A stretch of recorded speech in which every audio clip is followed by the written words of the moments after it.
wixii dhacaya ka dhacaan wallahi hadii kurkaana lagu gooynayo hadii diyaaradaha droonka Israa'iiliintu argeysa gudahood lagu dilayaan lan nughayir wala nubadil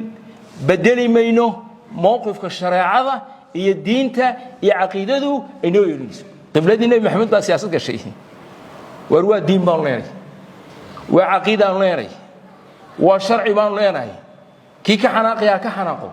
kii ka caroonaya ha ka caroodo annaga waxa noo muhiima inaanu ilaahayaga aanu la kulmi doonayno oofsan doono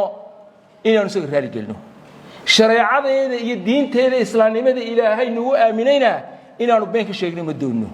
wixii dhacaya ka dhacaan wallahi hadii kurkaana lagu gooynayo hadii diyaaradaha droonka Israa'iiliintu argeysa gudahood lagu dilayaan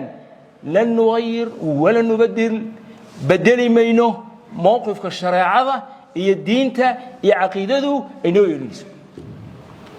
waayo maanta waa adduunyo birna waa aakhiro adduunyada loo joogi maayo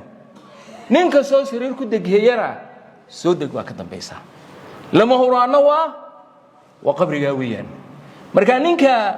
doobinaya ee ku hanjabaya gacan biraan ku qabanaya cidii iga soo horjeysata waxaan leenahay ma laga yaabo in gacanta birta adiga lagu qabto intaana dadka kale aan ku qaban ma laga yaabo intaana gacanta birta cidna ku qaban adigu hanjabiso in geeridu ay kaaga soo horeyso ma laga yaabo ha lagu cibra qaado dawaaqidii adduunkan ka dib boorinaysi ee wax xidhay ee wax dishay ee wax doonta samaysay kacaankii ha lagu iyo madaxdiisii ha lagu cibra qaato qadaafi ha lagu cibra qaato iyo kuwa la midka faraha badnaa waxa weeyaan quds anaga diin bay noo tahay aqeeday noo tahay nolosheeda ayaa ka raqiisan al-Quds wal Masjid al-Aqsa nafteeda ayaa ka raqiisan al-Quds wal Masjid al-Aqsa wax kastoo nagu qaali waan u hurinaa